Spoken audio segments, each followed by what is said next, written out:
नमस्कार, बहुत बहुत स्वागत है आपका। इंडिया न्यूज देख रहे हैं आप, मैं आपके साथ अर्पिता सिंह। खबरों की शुरुआत करेंगे, बात करेंगे मिडल ईस्ट में जारी युद्ध को लेकर, जहां पिछले 3 महीनों से जंग की आग में धधक रहे मिडल ईस्ट ने अब लग रहा था कि जंग खत्म होगी और शांति लौटेगी, लेकिन ईरान के अंदर शुरू हुई सत्ता की भूख इस जंग को खत्म करना नहीं चाहती। आज एक बार फिर आईआरजीसी ने यूएई पर बड़ा हमला कर दिया, जिसमें ट्रंप फिर भड़क गए हैं। अब सूत्रों के हवाले से खबर है कि ट्रंप ईरान पर बड़ा हमला करने वाले हैं। अमेरिकी नेवी के 2 जहाज आज हॉर्मुज से निकलकर फारस की खाड़ी में पहुंच गए। इन जहाजों पर भी ईरानी सेना ने हमला किया। ईरानी मीडिया का दावा है कि अमेरिकी नावों और नेवी के पलटवार में 5 ईरानी लोगों की मौत हुई है, जबकि यूएई पर भी हमले के बारे में आईआरजीसी ने कोई जानकारी नहीं दी और राष्ट्रपति को इसकी जानकारी नहीं दी गई। अब हालात सुधरने वाले नहीं है। अब ये जंग सीधे आईआरजीसी बनाम अमेरिका हो गई है, लेकिन सवाल यह है कि जंग का अंजाम क्या होगा। इसी मुद्दे पर हम खास मेहमानों से आज चर्चा करेंगे और जानेंगे कि ऐसी स्थिति में क्या कुछ आगे हो सकता है, क्योंकि लगातार जिस तरह से मध्यस्थता जो है पाकिस्तान की रही, प्रस्ताव दिए जा रहे थे, इन प्रस्तावों से लग रहा था कि शायद अब ये युद्ध जो है वो विराम की ओर जाएगा और युद्ध जो है वो खत्म हो जाएगा, क्योंकि इसका असर जो है बाकी देशों पर भी पड़ रहा था। लेकिन जिस तरह से अब फिर से ईरान ने यूएई पर हमला कर दिया, आपको बता दें कि राष्ट्रपति पेजेशियन को बताए बिना, उनको सूचित किए बिना ईरान ने यूएई पर हमला कर दिया। इसका सीधा असर अब इस मिडल ईस्ट की जंग पर पड़ने वाला है। अब अमेरिका भी बड़ी तैनाती करने वाला है, बड़े जो है बैठकें की जा रही है सैन्य बल के साथ। अमेरिकी राष्ट्रपति ट्रंप ने बैठक की है। अब इस बैठक के बाद आंका जा रहा है कि अब जवाबी कार्रवाई जो है अमेरिका करने वाला है, यानी अमेरिका की तरफ से भी जवाबी कार्रवाई की जाएगी। ट्रंप ने दावा किया कि उनके जहाजों को, ईरान के जो जहाज है, छोटे जहाज, उन पर हमला किया गया है। उनको दावे जो है लगातार दोनों तरफ से किए जा रहे हैं। इसी मुद्दे पर आज चर्चा करेंगे। इसी के साथ हमारे साथ डिफेंस एक्सपर्ट ब्रिगेडियर राजन जामवाल हमारे साथ जुड़े हुए। राजन जी, बहुत बहुत स्वागत है आपका इंडिया न्यूज पे। साथ ही विदेश मामलों के जानकार रवि अरोड़ा हमारे साथ जुड़े हुए हैं। चलिए, आप दोनों का बहुत बहुत स्वागत है। सबसे पहले ब्रिगेडियर राजन जामवाल हमारे साथ है। राजन जी, मैं आपसे जानना चाहूंगी किस तरह से जो स्थितियां अब बनती हुई नजर आ रही है, क्योंकि तनावपूर्ण स्थिति बनी हुई है, लेकिन अब दोबारा हमले किए जा रहे हैं। और हम सोच रहे थे कि विराम जो है अब लगने वाला है, पर ईरान की तरफ से यह हमला, अब जवाबी कार्रवाई की भी तैयारी, किस तरह से देखा जा रहा है?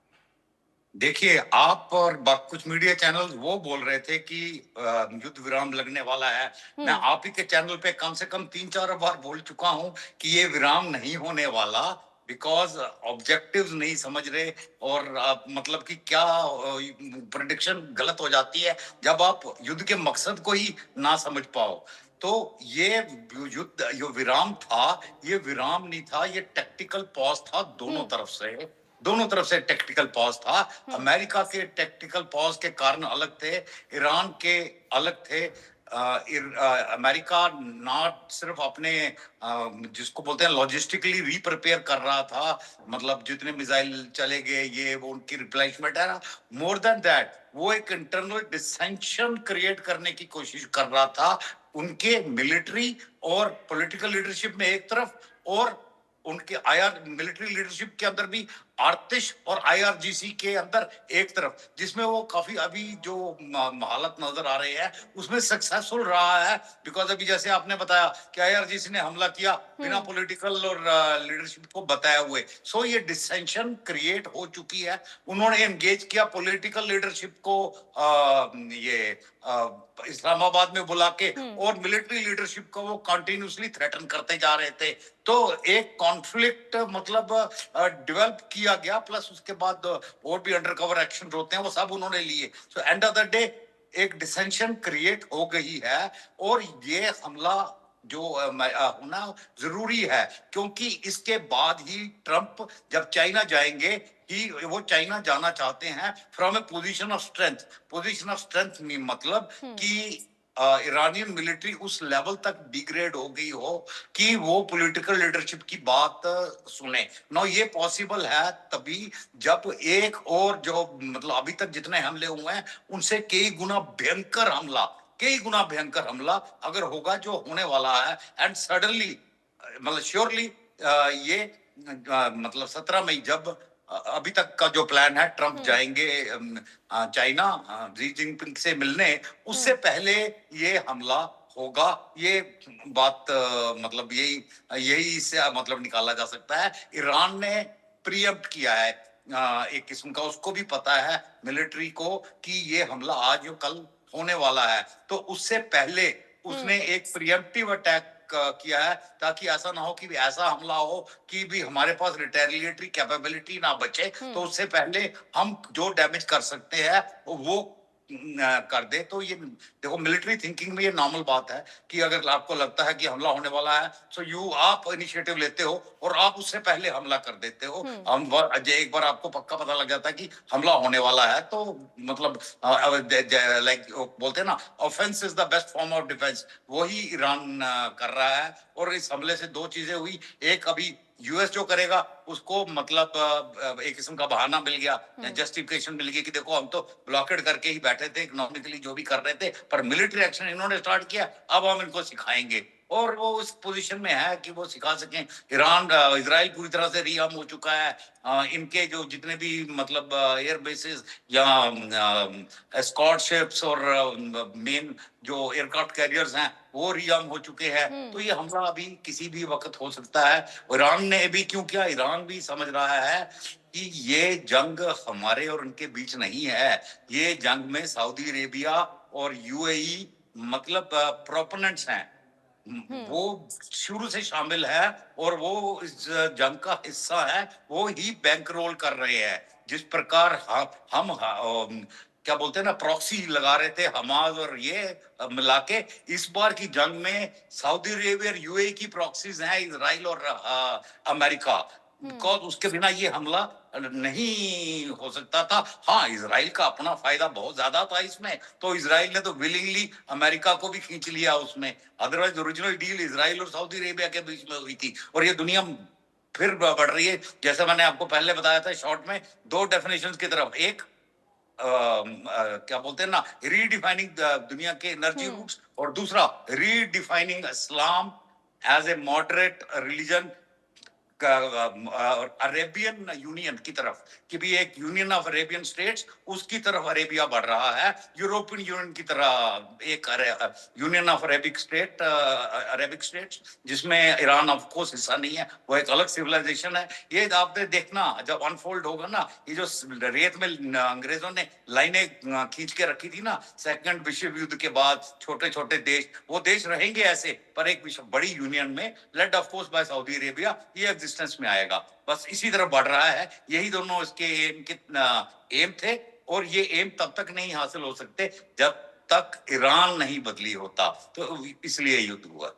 या ठीक है रवि जी, मैं आपसे जानना चाहूंगी, राजन जी ने अभी बताया कि युद्ध पर कभी विराम लगा ही नहीं था और ऐसा कोई अंदेशा था ही नहीं कि युद्ध पर विराम लगेगा, लेकिन लगातार जो है पाकिस्तान की मध्यस्थता में प्रस्ताव भेजे जा रहे थे। अभी हाल ही में ट्रंप ने भी दावा किया कि प्रस्ताव जो है भेजा गया था ईरान द्वारा, और उस पर जो है अभी नजर डाल रहे थे, गौर कर रहे थे ट्रंप। तो लगातार खबरें आ रही थी ऐसे लेकर, लेकिन फिर अचानक से यह हमला हो जाता है। किस तरह से देखा जा रहा है इसे?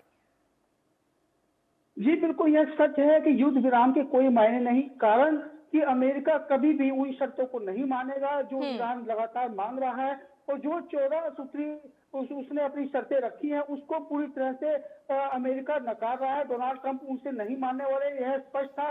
और दूसरी तरफ बेशक से स्टेट ऑफ हार्मुज पर जिस प्रकार से कंट्रोल करना चाहता था अमेरिका, उस पर भी कहीं ना कहीं एक प्रश्न चिन्ह लगा दिया, क्योंकि ईरान लगातार वहां पर अपना कब्जा बनाए हुए है। दूसरा, लगातार अब ईरान ने इस प्रकार से यूएई में हमले किए हैं, उसके बाद और भी अमेरिकी सैन्य ठिकानों पर इस प्रकार से हमले शुरू कर दिए हैं। तो मतलब साफ है कि अब क्योंकि अमेरिका एक बड़े हमले की तैयारी में है, ऐसे में यह आगाज है तीसरे विश्व युद्ध का, और इसमें अब कहीं ना कहीं बड़े और छोटे देशों को इन्वॉल्व होना पड़ेगा, ना चाहते हुए भी। क्योंकि ना सिर्फ मिडल ईस्ट की बात है, पूरी दुनिया की बात है। क्योंकि अब जो जिस प्रकार से रिजीम चेंज करके अपनी कठपुतली सरकार अमेरिका ईरान में बिठाना चाहता था, वह उसमें कामयाब नहीं हो पाया है। अब उसके पास एक ही रास्ता है, उसको किसी भी तरीके से ईरान पर कहीं कंट्रोल करना है। और ऐसा करने के लिए अगर वो हमला करता है तो उसके अंदर कहीं ना कहीं, ना चाहते हुए भी, चाहे हम बात करें चीन की, चाहे हम बात करें रूस की, उनको इस युद्ध में शामिल होना पड़ेगा। और अगर ऐसा होता है तो यह तीसरा विश्व युद्ध होगा। और यह भी बात को स्पष्ट बता दूं कि ईरान और की जो सरकार है उसके हाथों से अब बागडोर निकल चुकी है। मतलब जो बातचीत चल रही थी उससे कहीं ना कहीं आईआरजीसी लगातार जिस प्रकार से उसने हमले किए लेकिन उसके अवगत नहीं कराया गया वहां के राष्ट्रपति को। मतलब साफ है कि कंट्रोल जो है आईआरजीसी पर से वहां की सरकार का कम हो चुका है।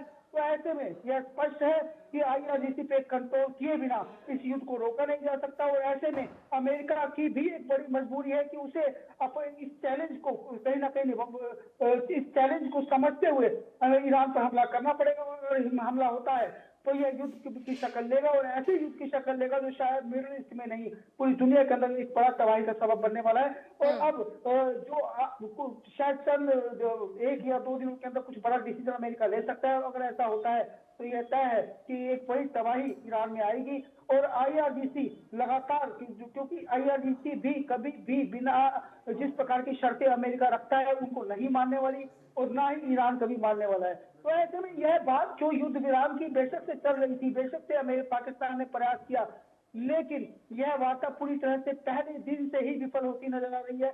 शांति वार्ता का टाइम बेशक से अभी तक लग रहा था कि शायद लंबा खिंच सकता है, लेकिन अब क्योंकि हमले शुरू हो चुके हैं ईरान की तरफ से तो अब अमेरिका अभी चुप नहीं बैठने वाला। वो भी दावे कर रहा है कि उसने कई नौकाओं को उड़ा दिया है जो ईरानी थी, खासकर स्टेट ऑफ हार्मोज में। तो ऐसे में यह दावे दोनों तरफ से किए जा रहे हैं। और अब अमेरिका जिस बड़े हमले की बात कर रहा है, अगर इसमें कोई परमाणु हमला होता है तो यह समझने वाली बात है कि अगर पहला बम या परमाणु हमला अमेरिका की तरफ से किया गया तो इसके अंदर एक बड़ी यह शक्ल लेगा। यह युद्ध नहीं रहेगा कि यह तीसरा विश्व युद्ध बन जाएगा। और इसके लिए जिस बात का खतरा अब तक मंडरा रहा था